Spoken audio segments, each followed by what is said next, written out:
the feel of the day. Spot the difference for Wednesday. There's not a lot of it. Maybe a few more showers coming in across the Northern Isles. Still a bit of a breeze across Kent and Norfolk and Suffolk with the odd little bit of drizzly rain. But most places just dry and cloudy, and that is likely to continue for the rest of the working week. If anything, just turning a shade chillier. Today's outlook: cool, calm and completely horizontal. Boxed Aircon sponsors the weather on GB News. Get ready for Late Edition, where we give you all of tomorrow's newspaper front pages and what's inside the book as well. The Sun have got the Israeli hostages that were freed there, so we're going to be talking about that. Momentous day, obviously, there. Also, the Eye, Rachel Reeves is apparently coming for your pension. No, this is not a repeat from like a year ago. She's doing it again. She's learnt nothing. Also, Axel Rudy Cabana from Southport, well, not really from Southport, was he? But anyway, it turns out that our intelligence services were looking into him before he committed that attack. Another preventable disaster? Stay tuned. There's just 3 weeks left to see how you could be our biggest winner this year. First, you could be driving away with this brand new Benamar Primera motorhome. This luxury vehicle comfortably sleeps 4, has its own fitted kitchen and bathroom areas, and comes complete with fitted awning and bicycle rack. And that's not all, as we'll also give you a whopping £30,000 in tax-free cash to spend however you like. For another chance to win, text WIN to 63225. One entry costs £2.50 plus one standard network rate message, or text BONUS to 63225. 5 entries cost £5 plus one standard network rate message. Go to gbnews.com/win. Entries start at £2.50. Call 0903 686 3232. Calls cost £2.50 plus your network access charge. Or post your name and number to GB16 PO Box 8690 Derby DE1 9TT. UK only. Entrance must be 18 or over. Lines close at 4 p.m. on the 31st of October. Please check the closing time if listening or watching on demand. Westminster's full of talk, but out here, it's the real world. Am I allowed to talk then? No, that's it. This is where it matters, real people and real lives. That's what politics is all about. In fact, has Trump made a good start? No. Straight answers, no spin, and just a couple of pints. How many fingers have I got up? About 10. So join me for Lee Anderson's Real World every Friday at 7 p.m. only on GB News. The People's Channel, Britain's news channel.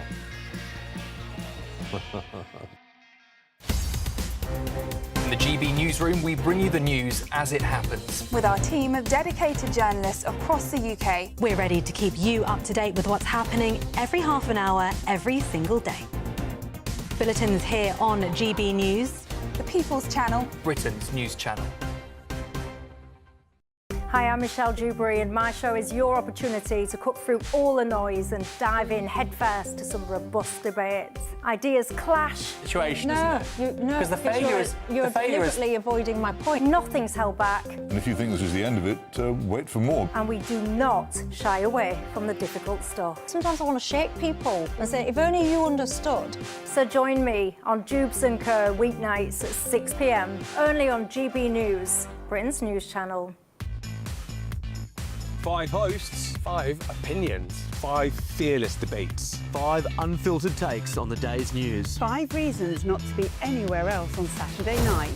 This is the Saturday 5. You got me good there. Britain's biggest Saturday night TV show. It's not a bad brand. Yeah. Uncensored. Very, very racist tonight. On the unpredictable. What did she say? Can you translate it for us? And always entertaining. And how can a country go from being led by William Wallace Saturday nights from 6 p.m. only on GB News, the People's Channel. Britain's news channel. You're going to want to stay tuned, trust me.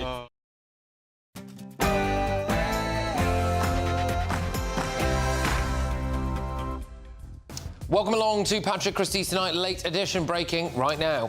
Sun rises on a holy land that is finally at peace, a land and a region that will live, God willing, in peace for all eternity. President Trump has achieved the impossible. As you would have thought, it makes the front of pretty much every single national newspaper. Peace in the Middle East, but also Hamas returning the hostages.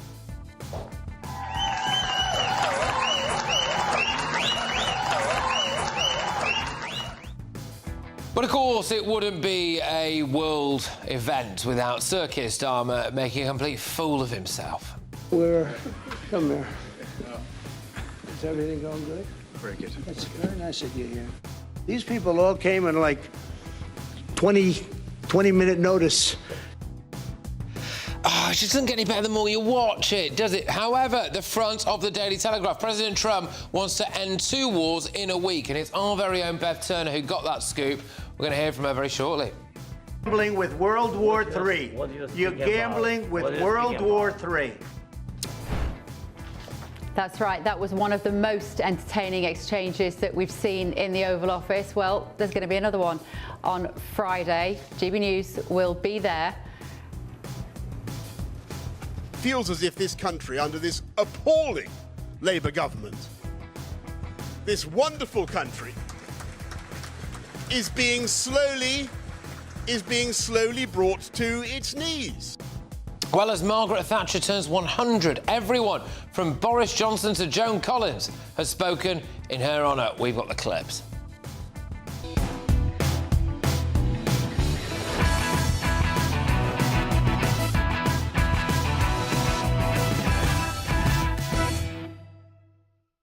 Well, joining us this evening is Daily Express columnist Carol Malone, who's really happy to be here, wants to be here. We've also got trade unionist Andy Twells and GB News contributor and comedian, the one and only Leo Kearse. But first, let's get those headlines with Sam Francis.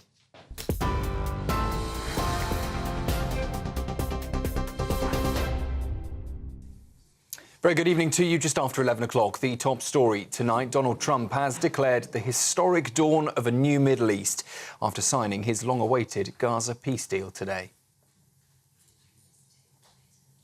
It took 3,000 years to get to this point. Can you believe it? And it's going to hold up, too. It's going to hold up. Speaking in Israel this morning, before that signing, the US president said the agreement would mark a turning point for the world. And after so many years of unceasing war and endless danger, today the skies are calm, the guns are silent, the sirens are still, and the sun rises on a holy land that is finally at peace, a land and a region that will live, God willing, in peace for all eternity. And the deal brings an end to more than 2 years of war, with Israel confirming the final 20 living hostages held by Hamas are now home.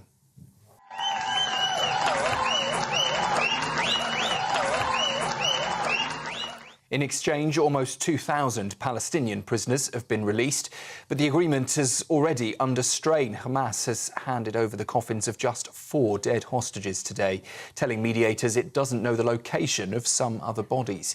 Israel's defence minister says that breaches Trump's plan, which required all hostages, alive or dead, to be returned within 72 hours. Well, 20 world leaders, including Sir Keir Starmer, gathered in Sharm el-Sheikh earlier for the signing ceremony of that peace deal. Britain is expected to announce a £20 million aid package for Gaza as part of wider efforts to secure long-term peace. And after the summit, the Prime Minister praised Donald Trump for helping to secure the deal, calling it a truly historic day. But he did warn there is still a long way to go before achieving a lasting peace. The challenge now is tomorrow, an implementation, and therefore, yes, today is historic, but what happens tomorrow really matters. And that's why what I've been discussing with leaders all day is what part can we play? And we, the United Kingdom in particular, I think, can play a part in monitoring the ceasefire, but also decommissioning the capability of Hamas and their weaponry, drawing on our experience in Northern Ireland. So the question today has already moved to how do we implement, how do we make sure this moves forward? And it's really important that we keep that focus. We mustn't have any missteps now. Also tonight, the government's denying reports that Downing Street advisers intervened in the collapse of the Chinese spy trial, calling them completely false. It says the National Security Advisor Jonathan Powell was only involved in routine discussions. The Conservative leader Kemi Badenoch is now pressing the Prime Minister to address what she calls unanswered questions about the case. She's written to Sir Keir Starmer, demanding he or a senior minister appear before MPs urgently. Parliament, though, is back, with Conservatives calling for what they describe as clarity and honesty from Number 10. And a landmark trial has opened in the High Court today in London, accusing 5 major car makers of cheating emissions tests in what's being called the UK's biggest ever class action. Mercedes, Ford, Peugeot, Renault and Nissan are all accused of using illegal software to make their cars appear less polluting under test conditions. Lawyers for more than 200,000 drivers claim the industry chose to cheat, saying excess diesel emissions caused more than 120,000 premature deaths across Europe. The car makers deny any wrongdoing and say the claims are scientifically illiterate. That trial is expected to run until at least December, with a judgment not due until the summer of next year. Those are the headlines. That's it from me for this hour. I'll be back with you tomorrow. Now, though, it's over to Patrick. Tune into GB News Radio wherever you are. Online, on DAB digital radio, on TuneIn, on Radio Player and on your smart speaker. Just say, play GB News.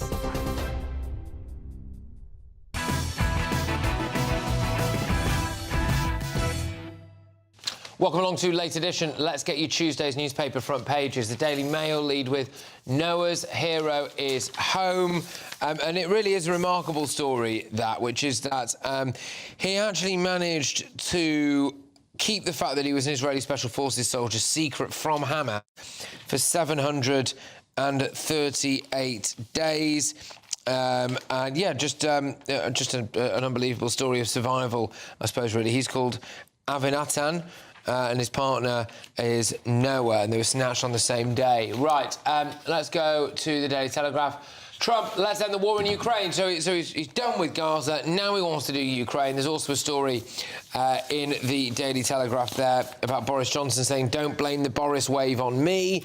We're going to hear from Boris Johnson. Yeah, clues in there. Anyway, we're going to hear from Boris Johnson later on. The Daily Express, the long, painful nightmare is over. They carry pictures of the hostages being released by Hamas. The Sun, freed from hell. And they've done a ring of pictures around their front page to articulate all 20, and it must be said at this stage, only male hostage survivors being returned to their families. The Guardian, truce brings joy as Israelis and Palestinians are freed. By the way, there is some way to go on this, because if you have a look at who some of the Palestinians that have been freed are, they include people who've just indiscriminately slaughtered people, signed up card-carrying members of a terrorist organisation, etc., etc. So, yeah, quite interesting to see who has actually been released back into the loving arms of Hamas. But the Independent, hostages freed at last as Trump basks in praise. The Daily Mirror, day we thought we'd never see again. Of course, another hostage release story. The Metro, home, and now it's time for peace. The Eye, we did not give up, we did not lose hope. The other story on The Eye, by the way, in the top left there, is about Rachel Reeves apparently coming for your pension. Has she learnt nothing from the last time she did that and it went down like a cup of cold sick? But let's get to my panel. Daily Express columnist Carol Malone, trade unionist Andy Twelves, and GB News contributor and comedian as well, Leo Kurz. Can we play you the clip of Sir Keir Starmer and President Trump earlier today? So Sir Keir Starmer's there on stage, and Leo, I'll get you to react to this. Come here. Is everything going good? Very good. It's very nice that you're here. These people all came in 20-minute notice. Man, well, we've all been there, haven't we? You know, you're at some sort of ceremony or something, you think you got a chance to go up and speak, and then you get put back in your box. And the only thing is, normally there's maybe 50 people watching. Unfortunately, Keir Starmer did it in front of everyone. I don't think. In fact. Yeah, the whole world. Every camera in the world was on that, and I don't know. I think Keir Starmer, his skill, his main attribute isn't. Well, I'm trying to think of one, to be honest. But his main attribute isn't working a room and smoothly operating in a social situation. But he has done well at schmoozing Donald Trump, and he has done well on the international stage. I think we've got to respect that for all his clunkiness and for all the fact that he seems to hate his own citizens. He's quite good at schmoozing people in other countries. I don't think he's quite good at all, and I think that clip proved he's not very good at it at all. He waved him off like he was a piece of flotsam. Go away, you silly... He also waved him in. He beckoned him in. He beckoned him because somebody pointed that he was there, and he turned round, and he had no choice but to beckon him in. But he treated him like he was just an irrelevance. There is obviously, like all of these things, a much longer clip, and President Trump has spoken about so many other countries before he got to Circuit Star. Yeah, he got a bit weird with Italy. He didn't talk about Italy's, fantastic role in negotiations. He went, they didn't have a fantastic He went, role. Giorgia Meloni, she's so beautiful. Is it weird if I say she's beautiful? She is beautiful. In America, you'd get thrown out of office for saying a woman is beautiful, but I'll say it, she is beautiful. No, you wouldn't. Which is a very, very, very weird thing. She's beautiful, though. She's a lovely-looking woman, but she's also the leader. She's also the leader. What a weird thing to say, Andy. It's a weird thing when you weird stood thing. in front of brokering this massive peace deal that you'd hoped would have got you the Nobel Peace Prize, and you just go, oh yeah, she's quite fit, and you just move on. He didn't say that at all. He said she's very beautiful. He said you're beautiful or she's beautiful. Well, she is beautiful. It's a fact. You called him senile the other. Yes. In fairness, I hadn't just brokered a massive peace deal, and I'm not speaking to. Well, yeah, I suppose I am speaking to the world. Britain's #1 news channel. Thank you very much. I suppose I am. Thank you. That's making it right. OK, no, but let's just say, so for all of this talk, this fanfare, right, of Sir Keir Starmer saying, oh, I've helped broker this deal, helped broker this deal, we need to remember that he recognised Palestine with Hamas still in charge of Gaza. And we've got a couple of clips for you now. So, terrible situation in Gaza. Can we do the car one first, please? So there's been, the genocide, there's been the famine, but this bloke managed to keep his brand new sports car pristine. I think we've got one here. One about the car? That's no, you, Patrick. Not got the one about the car? Fantastic. OK. Great. I think there's... Well, let's just play whatever clip you've got.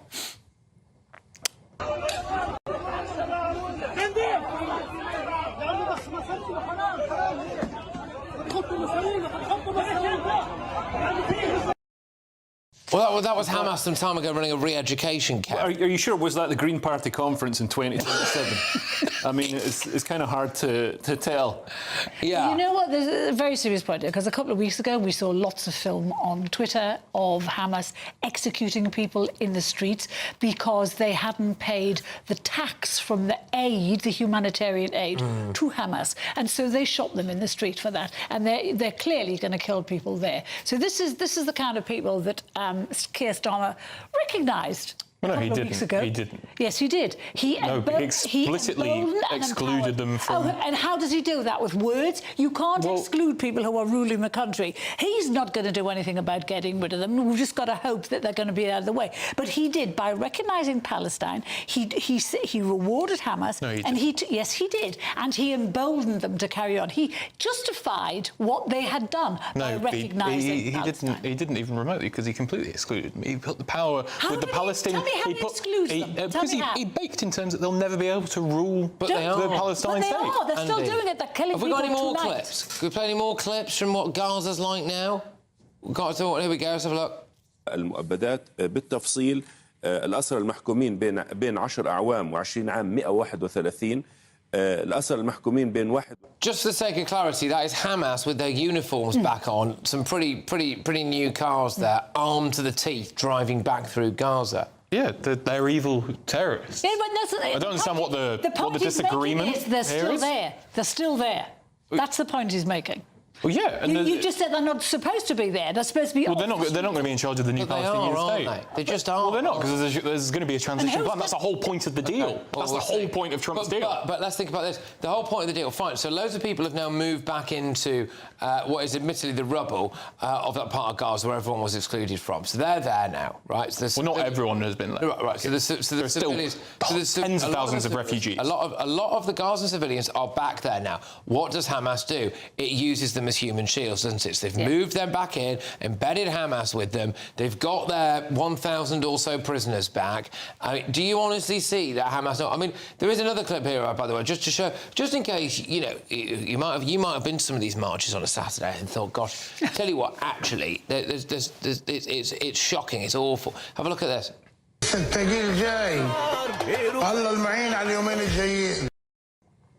Oh, it's not just brand new sports. I'm just worried about his tyres.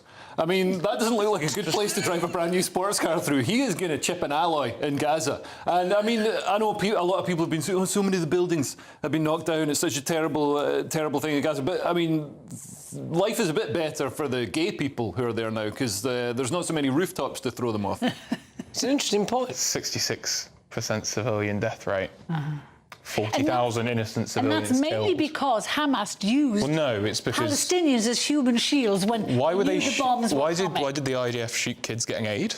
Were they human shields? Well, did you see that happen, actually? Did you actually see the Yes, film of that? there's video evidence. Yes, Reuters have what reported on it extensively. Because I saw even the video IDF admit evidence. it's a 66%.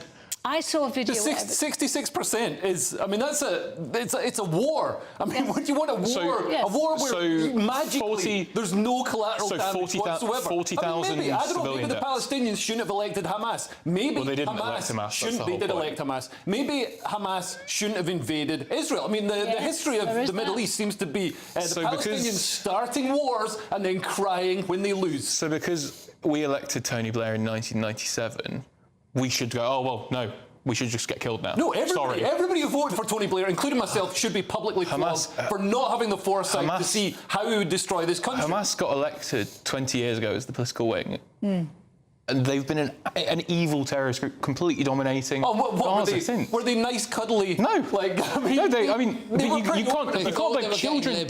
Children who weren't that bad. So you're going to blame children who weren't even born when they were first elected? Yeah, sorry guys. You're missing those children that have been killed. Now there's no concept of a country. 40,000 civilians killed. A Palestinian state. You're talking about 40,000 civilians. You talk about the Palestinian people. You talk about the Palestinian people, the Palestinian state, but then suddenly, when it comes to anything that happens to them, they're individual atomized people. 40,000 civilians have been killed. You repeating it it's a war. It's a war. Look how many people died in other wars. Look how many Jews were killed and driven out of countries in the Muslim world. Yeah, and that's disgusting. That's equally evil and disgusting. Marching for that, though. I think you do. Historically, you do. Oh, yes, you absolutely do.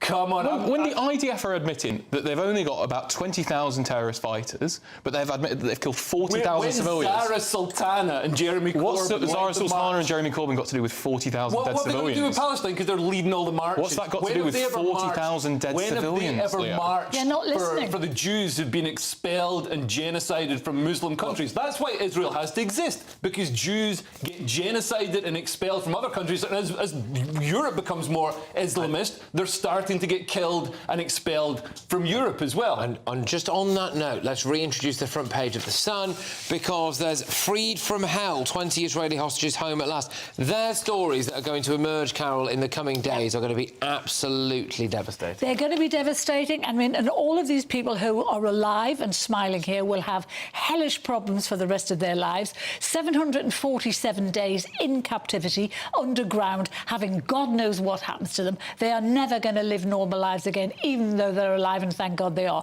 However, what we should talk about is why there are no women. And no one has actually said it tonight, I put the finger on it, but I suspect it's because they've been raped and mutilated and thrown out, exactly like what happened on October the 7th, when we saw video of what happened to those women. We saw them being dragged through the street naked, bleeding, having been raped by Hamas terrorists. So I suspect that's what's happened to a lot of the women hostages there, which is why they are not alive. I think most of them that got taken October 7th were either killed reasonably immediately, or they were released in one earlier this year. Humane slaughter of the women is your argument now? No, I'm not saying that at all. I'm just saying that's why I don't think there are any on this front page. I think they were released a couple of months ago in an earlier deal. You've been used, abused and raped. Yeah, but I'm just saying why they're not on the front page. I think the main group of women that were still alive were released a couple of months ago. I don't think Hamas waited. I think they were. There was a couple of women released. There were not groups of women released. There were a couple of young women released. I've forgotten their names now. God forgive me, I've forgotten them. But 2 were released to my knowledge, not lots of. Yeah, I'm just having a little look now. So we've got on October the 7th, they reckon that, we'll get the numbers up here, Hamas kidnapped approximately 251 people. About 90 were female hostages. And then if I have a little look about how many were released, they were saying that they think that around 40 might have been released. 40 or so. Not last year. So yeah, as in previously. So yeah, so basically the rest died. You know what? Andy's been talking tonight earlier about Trump, and he's calling him senile and he's calling him stupid. You know, I didn't say stupid. I said senile. Senile. Okay. Well, what is? Well, okay. And you called him What else do you call them? Some other names? Anyway, A nutter. A nutter. You call him a senile nutter. That's exactly right. This is the man who has achieved what no other world leader has achieved in decades. He has done more in a year in office than all other world leaders. Above world leaders, above all the supposed Middle East experts, the peace envoys, the UN. He has done what they called Giorgia Meloni hot. That's yes, and that's that. Real. Everything that they couldn't do, he has done. And people like you sneer at him, and they say he's a senile nutter. When he's now secured peace. I think he can do a good thing and still be a senile nutter. I don't think the two are mutually exclusive. Say that. It's a pity you didn't say that a man that you don't like just did an incredible thing. Right. He created history. You haven't said that. Well, he's created history. I'll say it now. Of course, Leo, you look forward to the fact that our Prime Minister is going to want the British taxpayer to help pay to rebuild Gaza. I thought we get a dividend. When do we start getting some money back from all this money we're splashing out and other... I'm still waiting for my money back for building these wells in Africa when I handed down all my milk bottle tops to Blue Peter. You know what I mean? If I don't start getting it soon, I'm going to go over there and fill them in. OK, all right, fair enough. Coming up in just a moment, we have got some actually really shocking details emerging, I mean, which is really saying something, given how shocking this whole story was to begin with, about Southport killer Axel Rudy Cabana. Well, do I tell you now? No, I'll keep you hanging on that one. Stay tuned.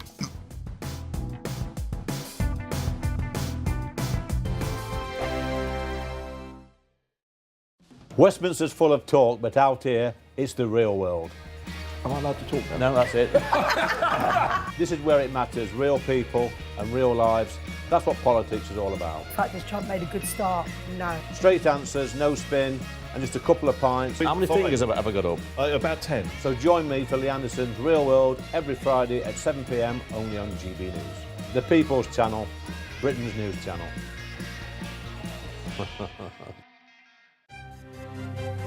GB News Breakfast, every day from 6 a.m.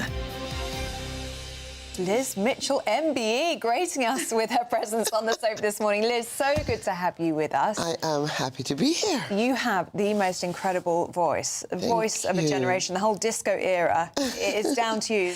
What do you think has made your songs so timeless? I mean, everybody knows them, don't they? Everybody knows them. Everybody. One thing I'm very grateful for is the temper of our music, because it seems to be very friendly, warming, and even our slow songs. I was playing one just the other day for my 2-year-old grandson, and he said, more. I was so happy.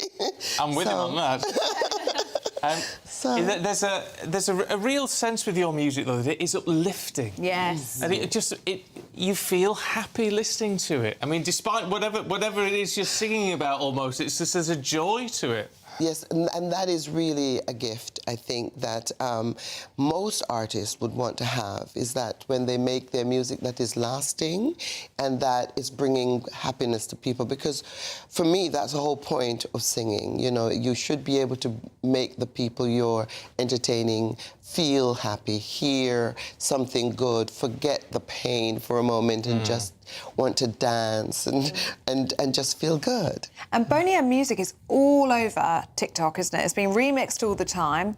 How do you feel watching your music being reinvented like that? It is really wonderful. This has been going on since the 90s, even before the 90s, people were remixing our songs. So it's the uniqueness of the vocals, because that's what is given to them, just the plain vocals, and then they put new music on it, and it still sounds like Boney M. The People's Channel. You want to know what's really going on in the corridors of power? Labour don't know what to do with you half the time, and that makes you quite lethal in the chamber. Get behind the headlines with Chopper's Political Podcast. Join me, Christopher Hope, as I sit down with the great and the good of British politics. We'll see where this ruling takes us. These are the stories shaping our nation. Chopper's Political Podcast, available now on all platforms. Listen in and stay ahead.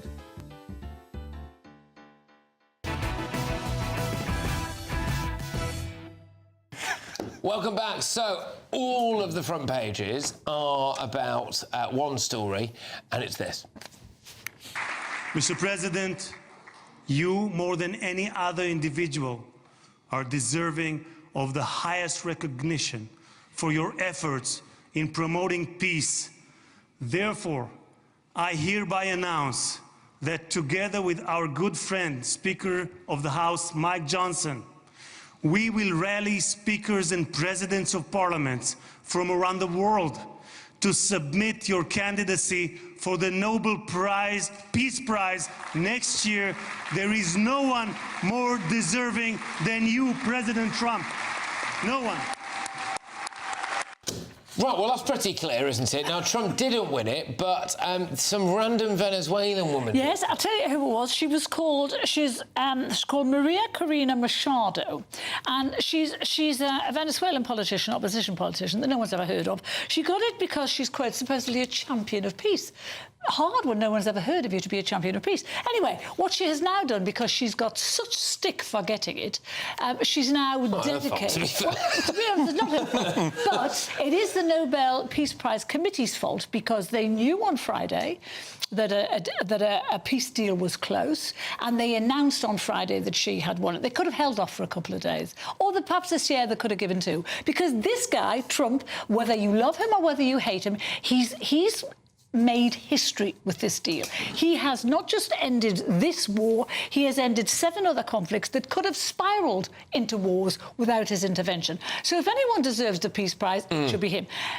Don't forget, Barack Obama got a Peace Prize. He was nominated for that Peace Prize 2.5 weeks after he became president, so he'd done nothing. He'd only found the toilet after 2.5 weeks in the White House. And then, 8.5 months into his presidency, when still he'd achieved nothing, he got the prize. So it makes the nonsense of this committee. No, he didn't know. He was nominated. Listen, sorry, I'm with you. Nominated 2.5 weeks in, got it 8.5 months in, when he had achieved nothing. He got that because he was the first black president. He had done nothing at that point. Yeah. Well, basically, yes, because at that point was the only thing he'd done. Yeah, but that's you know, it's quite an achievement. You know, he went into the White House, everything was still there. It was all grand. So, I mean, I think this woman, Maria, is it Maria or Marina? She's called Maria Corina Machado. Machado. So she's the Venezuelan opposition leader. So she congratulated Trump and said that, you know, he was she accepted it in his honour. And I think that's kind of buttering Trump up, because Trump has said he's going to have military action against Venezuela, possibly even regime change against. Is it Maduro who's the? Can you imagine that? Sorry, by the way, mate, but can you imagine if in a year's time she's in charge of Venezuela, he's in charge of America, 2 winners of the Nobel Peace Prize go to war? no, but he would just do it. I mean, he's already taken it, because I mean, Venezuela is a completely crackpot, failed communist narco state. So he's already taken out a lot of Venezuelan drug runners. I mean, they might be drug runners, might just be some guys going fishing. But anyway, he's blown up some boats, and yeah, so she's you know, all for it. So she's actually, you know, an ally of Trump. All right. But it is blatantly politicking that, you know, they didn't give it to Trump when he's... I mean, how many wars do you have to solve? There was like India, Pakistan... So he hasn't ended the Indian-Pakistan conflict. That was spiralling towards... They love each other. They love each other. The Indians and Pakistanis, they're all just getting on. Look at Leicester. Okay, now look at Leicester. Very good. Wait, no. Very good. The Daily Telegraph goes on that, by the way, because talking about how many wars does he have to end? Trump, let's end the Ukraine war. A couple of things rolled into one here. So apparently he's going to... Zelensky's going to be coming to the White House on Friday, but also, on top of that, President Trump is going to be arming Ukraine with long-range Tomahawk missiles. That basically could mean that apparently Ukraine can now strike things like Russia's drone factories, their supply lines, potentially even maybe some more of their oil field, things like that could just make Putin go, niet, and stop. So you know, good, yeah, good. Хорошо. What? Good. Yeah, good. Muchos goodos. You think it's a good thing? I think that's Mexican. And Ukraine's homegrown drone and missile industry is insane. They've got Flamingo rockets. They're really developing these long-range drones. Some of them are converted planes, but they've got really sophisticated cruise missiles now as well. They've been taking out all the refineries in Russia, targeting them. So Russia can't export petrol, can't export oil goods, and they can't replace these refinery units because they need, you know, the stuff's made in Germany. You know what I mean? Russia doesn't make these cracking units and stuff itself. So that's really hitting the Russians financially. It also means that domestically, people are having a queue for petrol. Petrol's being rationed.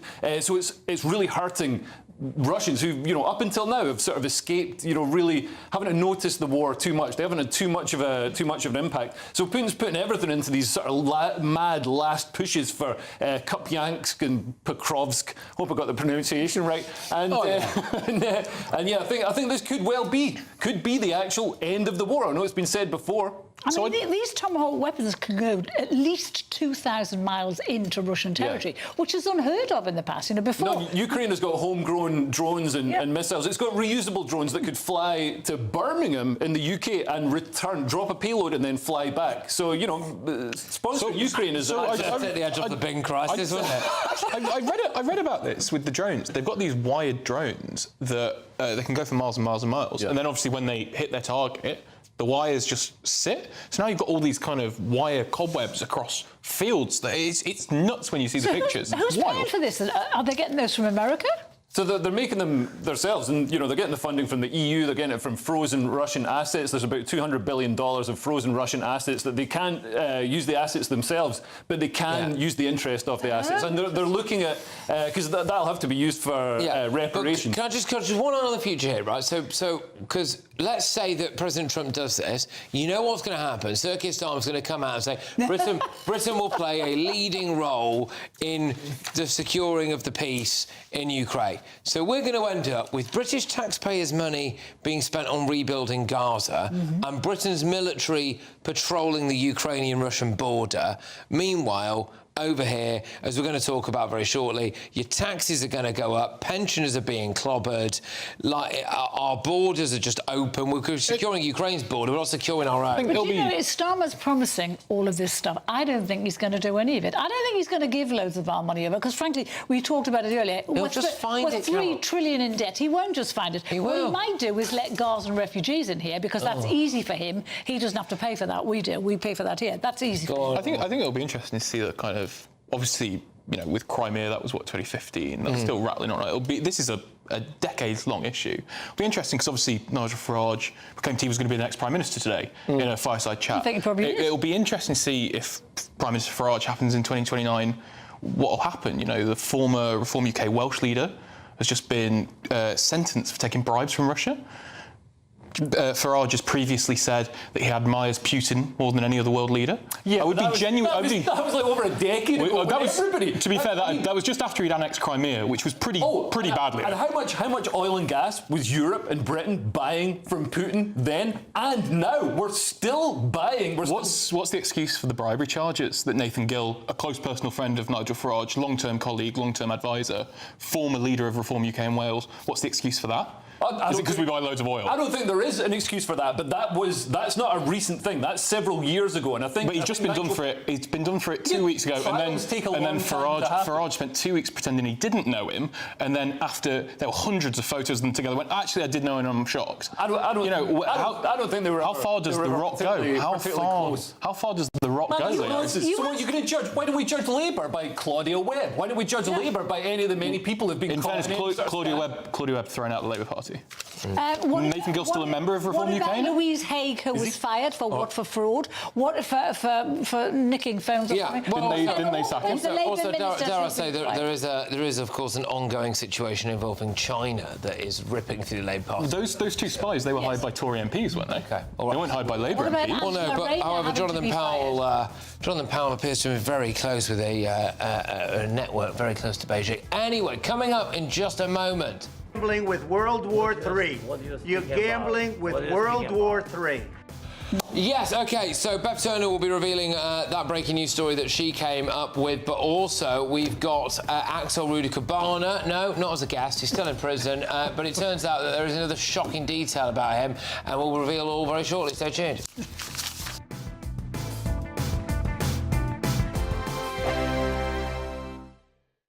Yes, it's time for your latest weather outlook from the Met Office here on GB News. Good evening to you. It's been a largely dry day. Some places started with a bit of drizzle, but the largely dry weather will continue for the next few days, as will the fairly cloudy skies, because this chunky area of high pressure is sitting right over us, and it means the weather's not really shifting too far. There's quite a lot of cloud trapped under that area of high pressure. Thick enough for some drizzle here and there to continue, particularly over the Midlands, parts of eastern England, but otherwise It's a dry night. West Wales, parts of Scotland, especially again in the west, should keep some clear skies. And where skies do stay clear for longest, well, temperatures will dip well down into single figures. And as well as that, could be some mist and fog around, forming where we've got those clear skies, at least initially, through parts of Scotland. Still the cloud thick enough for some drizzly showers over Lincolnshire, down across East Anglia and in towards Kent. As I said, further west, some breaks in the clouds, some sunny spells for West Wales.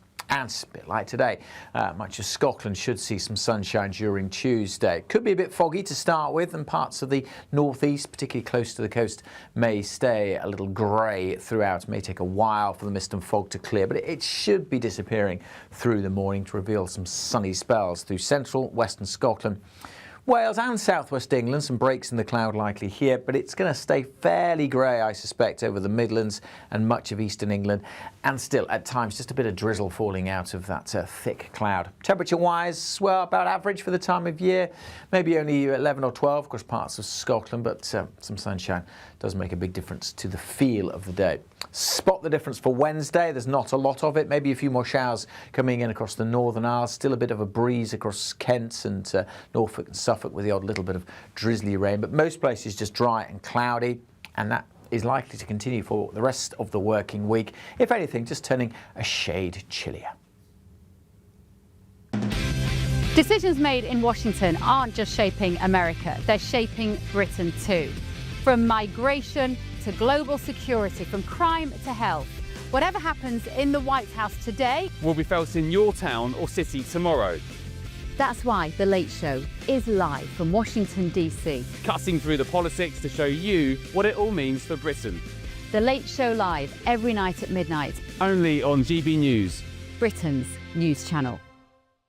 Hi, I'm Michelle Dewberry, and my show is your opportunity to cut through all the noise and dive in headfirst to some robust debates. Ideas clash. Situation, no, isn't it? No, because the failure is you're deliberately avoiding my point. Nothing's held back. And if you think this is the end of it, wait for more. And we do not shy away from the difficult stuff. Sometimes I want to shake people and say, if only you understood. So join me on Jubes and Co weeknights at 6 p.m. only on GB News, Britain's news channel.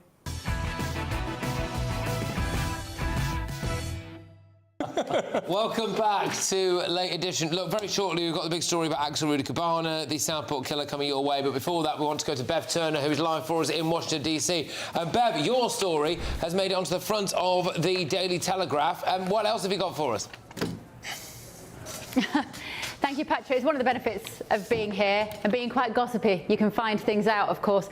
And what you're talking about is the fact that Zelensky is going to be in the White House on Friday. Now, today, whilst everyone was talking about the Middle East and what just a remarkable day it has been today, watching these hostages be released to their families, I literally can't tire of watching those pictures. I think they are so moving and so emotional. And on the back of a day like today, out came the news that Zelensky is going to be in the White House on Friday. Now, earlier today, when I broke that news, I was optimistic, actually. I thought, this is brilliant. This is classic President Trump. He's done one war, but he's not happy with that. He's going to slam another one into the back of the peace net by the end of the week. And then, do you know what, Patrick, as the day's gone on and we're hearing more about it, about the fact they think Zelensky's going to come here to talk about getting these Tomahawk weapons from Donald Trump, then I start to get a bit nervous as the day's gone on as to what this means. Does this actually mean not that we're going to have two wars ended, but as one ends, one is going to escalate? I'm going to be talking to some guests about that tonight as well. And of course, as the week goes on here, that's going to be a big talking point here. Some of Zelensky's people are already in town. He arrives on Thursday to have this meeting on Friday. One of my highlights, really, of Trump's presidency has been the last time that they were in the Oval Office, and Donald Trump really put him back in his box, didn't he, along with Vice President J.D. Vance. So it'll be really interesting to see what the mood is going to be like on Friday. And I'm sort of contemplating, as we sit here tonight, what the end of the war in the Middle East, if indeed that is what this turns out to be, what impact that might have on the mentality of President Putin. He's in all sorts of trouble financially at the moment, particularly because his coal industry is in deep crisis. They're losing hundreds of millions of dollars, a couple of $1 billion by some estimates. And so where does that leave him now, particularly with stability in the Middle East, which might benefit all of us from an energy point of view? And so, yeah, so anyway, lots to talk about tonight, as you can see. I'm still thinking about it. Always thinking, Patrick, always Absolutely. thinking. Thank you very much, Bev. Bev Turner there, stateside for us. Make sure that you keep it GB News for the next 2 hours after I'm off our Late Show Live. Always a great watch. Let's come back closer to home now. I know there's been a lot of international news on the national newspapers, etc. It's just the way it is sometimes, but this is very much a story based right here in Britain. The Southport killer, Axel Rudy Cabana, turns out was assessed by MI5 and counter-terror police nearly 5 years before he carried out his attack. It's according to the inquiry. The Southport inquiry, a joint assessment was carried out by counter-terrorism police and MI5 officers in December 2019. In the same month, Rudy Cabana was referred to Prevent, the government's anti-extremism programme. The inquiry previously heard the teenager was expelled after bringing a knife to school, later returned to the premises shortly before the Christmas holidays to attack a child with a hockey stick. The assessment said there was no apparent ideology found, but seemed to be a common theme with regards to weapons. Leo, I'm just going to say it. Have the parents got off quite lightly here? Yeah, it seems to be. And also, I feel like there's a lot that we're not being told about Axel Rudy Cabana, his motivations and his background. They say there was no apparent ideology, but every time something like this happens, like when the Islamists drove into the synagogue in Manchester and got out stabbing people with a fake bomb vest, you know, they were, and he's called Mr. Jihad. Everybody's like, oh, what could it possibly be? I think it's very dodgy. There was clear evidence of anti-white sentiment in Axel Rudy Cabana in his reading material. A lot of it was this sort of, you know, like the sort of painting Europeans as colonial, you know, colonisers who subjugated indigenous people, like you get in any, you know, mainstream media or university course. So this anti-white racism that's gone mainstream now could well be a factor. I think he's reported as saying that Britain needs a white genocide, and also his browsing history hasn't been released. The police have said, well, it's held in the US by Google, so, you know, we've got to apply and it takes several years. But no way! They could get it tomorrow. They could get it in 5 minutes if they wanted it. If they wanted to reveal what he was looking at, but they know it's gonna like... Yeah.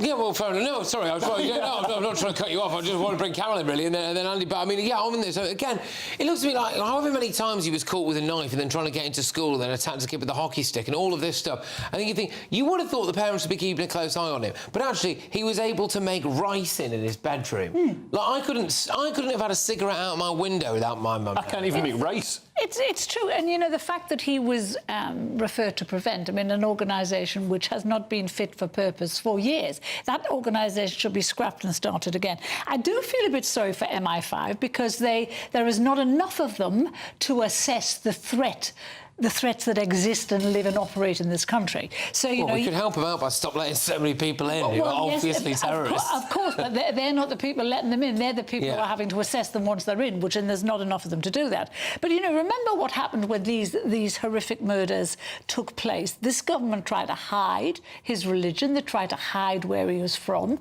We knew nothing about him for the first 48 hours. So they tried to hide so much that now police procedure has been changed as a result of it, so that when an atrocity happens, we get to know immediately who the person is, where they're from, religion, etc.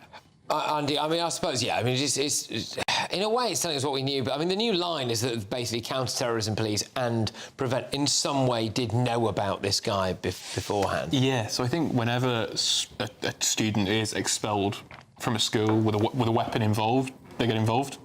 But I think the issue is, you know, I mean, how many kids bring knives into schools? You know, it's an epidemic, particularly over the last couple of years. You know, we see story after story after story about knives, about weapons being found in schools.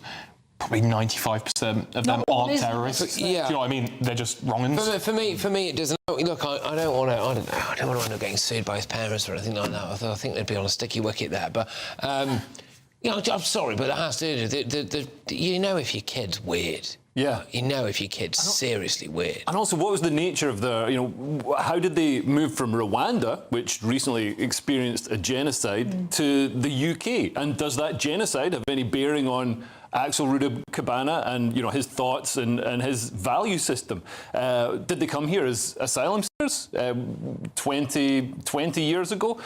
What questions does this raise about our system of asylum that takes people that are traumatised or from places that experience genocide and things like that and brings them to the UK and dumps them on communities? The boy wasn't traumatised. He was born here. He had a good life here. He was educated here. So but that raises more questions than if he... Yes, but there's little excuse for him doing what he did. Yeah, exactly. Look, well, in a way, I know he said hopefully, but there's nothing really hopeful about that story, is there? But we might get more answers to these questions that have been posed here as this inquest carries on. Coming up, a local council has torn down union flags from lampposts and then blamed it on Storm Amy. That's next.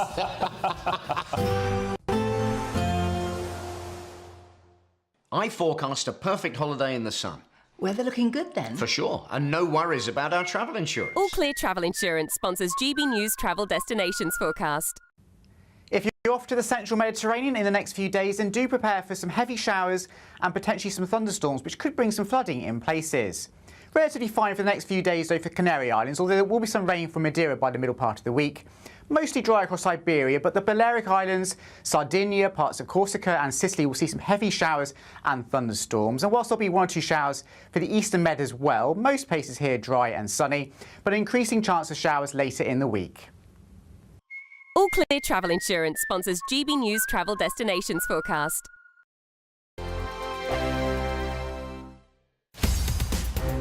In the GB Newsroom, we bring you the news as it happens. With our team of dedicated journalists across the UK, we're ready to keep you up to date with what's happening every half an hour, every single day. Bulletins here on GB News, the People's Channel, Britain's news channel. Westminster's full of talk, but out here, it's the real world. Am I allowed to talk now? No, that's it. This is where it matters, real people and real lives. That's what politics is all about. The fact that Trump made a good start, no. Straight answers, no spin, and just a couple of pints. How many fingers have I got up? About 10. So join me for Lee Anderson's Real World every Friday at 7 p.m. only on GB News. The People's Channel, Britain's news channel. You want to know what's really going on in the corridors of power? Labour don't know what to do with you half the time, and that makes you quite lethal in the chamber. Get behind the headlines with Chopper's political podcast. Join me, Christopher Hope, as I sit down with the great and the good of British politics. We'll see where this ruling takes us. These are the stories shaping our nation. Chopper's political podcast, available now on all platforms. Listen in and stay ahead. Hi, I'm Michelle Dewberry, and my show is your opportunity to cut through all the noise and dive in headfirst to some robust debates. Ideas clash. Situation, isn't it? Because the failure is... You're deliberately avoiding my point. Nothing's held back. And if you think this is the end of it, wait for more. And we do not shy away from the difficult stuff. Sometimes I want to shake people and say, if only you understood. So join me on Jubes & Co. weeknights at 6 p.m, only on GB News, Britain's news channel. Mornings don't have to be tiresome, especially if you have the right company. Wake up to news as it happens, opinion and debate, and of course, a little bit of entertainment too. Because when the kettle's on, we're on. That's Breakfast on GB News, a show worth waking up for. Every morning from 6 a.m. Only on the People's Channel, Britain's news channel. We'll spread the news, you spread the word. Britain deserves a newsroom that puts the facts and your voice first. Well, and that's what you get on GB News. Lively debates, lively conversation. And we're not afraid to hold power to account. And each other. So join me, Andrew Pierce. And me, Miriam Cates, for Britain's Newsroom, weekdays from 9:30 on GB News. No matter the state it's in, this is our nation. Join me, Jacob Rees-Mogg, for a genuine, honest discussion on where we have been, where we are going, and where we are with the people who set the direction. Tune in to State of the Nation every Monday to Thursday, 8 to 9 o'clock. Only on GB News. Welcome back to the late edition. This will be inside a couple of national newspapers. The Lib Dem Council in Shropshire decided to take down St George's and Union flags on lampposts and blame it on Storm Amy. So, brilliant. So they've been displayed, across Britain, especially there, for some time now. The council, which has been run by the Lib Dems since May, said it had already removed 6 flags from different roads. I mean, it's pathetic. Just say you're removing them because you don't like the flags. Yeah. You don't want them. Well, no, don't. Don't remove them at all. How dare they remove them? What right have they got to remove it? So, because they own the lampposts. No, they don't own the lampposts. We own the lampposts. We paid for the lampposts, not them. But, to lie... Well, they also pay tax in the area, I assume. Yes, but I'm afraid the council does not make up for the whole of Shropshire. The Shropshire... You're just being stupid now. The Shropshire people paid for the lampposts. You're nitpicking. I don't know. I mean, what do these people putting the flags on? What do they think? They're putting up the British flags? What do they think this place is? Exactly, Britain? It's not Britain. Come on, it's communist bloc number 5612 of the global blobocracy. And everybody knows that. The only flags allowed here are the pride flag or the trans flag. Yeah. Do you want us to hang some socks and sandals up from there that make them feel more comfortable? No, I think it's... Because I think there's 2 points. There's 2 points. 2 points. Go on. I don't really want to live in Ulster. I don't really like the Ulsterification of our streets. Well, then maybe you won't like multiculturalism then. Maybe we need to roll Britain back. The Orange Order, famously pro-multiculture. B, they're not putting them up with much integrity.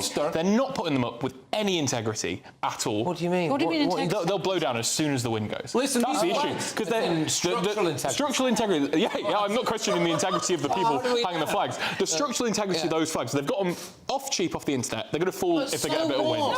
Because if it falls on a car, could you imagine if it falls on a car, it goes on the windshield and then it hits a homeless veteran? That'd be awful. It's put up. Could you imagine? It's put up with string. What are you talking about? If it falls on, it's not put up with wooden structure. But it's interesting that Andy mentions Ulster and Northern Ireland. I mean, the reason there was sectarian conflict there is because you had 2 different cultures, 2 different creeds. You had, British and Irish, Protestant and Catholic, not quite British and Irish. I'd say British and Irish. But well, no, because we've got the same thing in Scotland, and that's there's no. Well, it's all the Ulster Scots. That's all the Protestants in Ireland. Well, anyway, it's because the Scottish people came over and caused massive division in Ireland. Competing ideologies. England used to be this fabled, gentle land where everybody was completely cohesive. You talk about community cohesion, we had it in England. When was that? And then somebody was like, you know what this place needs? This place needs all the tribal wars from all around the world. Every single medieval barbarian that hates us, bring them to these shores. What on earth were they thinking? Of course there's going to be sectarian conflict. Didn't they kill and expel the Jews in medieval England? So when in England's history was it a fabled land? Up until the neo-communists and when destroyed this country. When? What years? What years was England a fabled land? When? Give me a great reference. Yeah, give us... You know exactly what I'm talking about. I don't. You know exactly what I'm talking about. The Britain that I grew up in no longer exists. It's been replaced with the UK. So it was beautiful fabled England until when? It genuinely was. Until when? Up. Until when? Well, until quite recently, and you've seen these flags going up. Until we had Birradary clans from the Mirpur Valley raping English girls. So when was it fabled England? So you said it was fabled England. When was it fabled England? Man, are you insane? You said it was fabled England. Everyone got on. When did everyone get on? Well, the point was England felt safe. It was a good place. The point was invalids. I've got to finish with a roundup of Tuesday's front pages. We'll go with the Daily Mail. Noah's hero is home. The Daily Express. The long, painful nightmare is over. Of course, the hostages being released. The Sun freed from hell. Another hostage story. There, they put all of the hostages' faces that were released today on the front pages. The Guardian. Truce brings joy as Israelis and Palestinians are freed. The Independent. Hostages freed at last as Trump basks in praise. The Daily Mirror. Day we thought we'd never see. The Metro. Home and now it's time for peace. The Eye. We did not give up. And we never lost hope. So there you go. Those are all of your front pages. You've missed another big event. What? Today. Oh, it's my birthday in 6 minutes' time. It's Carol Malone's birthday in 6 minutes' time. And can I send a message out to Calvin Mackenzie tonight, if he's watching this? Okay. Calvin was supposed to be here, people, and and he couldn't be bothered to actually tackle the traffic on the A40. But anyway, that's what. We've got to go to bed. Sorry, Bev, it's Carol's birthday. Carol Malone being shut up so I could speak. It's like Britain's newsroom all over again. Happy birthday, Carol. It's a happy day here in DC. During the show tonight, we expect Donald Trump to arrive back at the White House. Where does he get his energy from? We also know that he's going to be seeing Zelensky on Friday. So what does that mean? What does it mean today, this peace? How stable is it going to be? We're going to be talking to all sorts of brilliant experts. Don't go anywhere. There's just 3 weeks left to see how you could be our biggest winner this year. First, you could be driving away with this brand new Benamar Primera motorhome. This luxury vehicle comfortably sleeps 4, has its own fitted kitchen and bathroom areas, and comes complete with fitted awning and bicycle rack. And that's not all, as we'll also give you a whopping £30,000 in tax-free cash to spend however you like. For another chance to win, text WIN to 63225. One entry costs £2.50 plus one standard network rate message. Or text BONUS to 63225. 5 entries cost £5 plus one standard network rate message. Go to gbnews.com/win. Entries start at £2.50. Call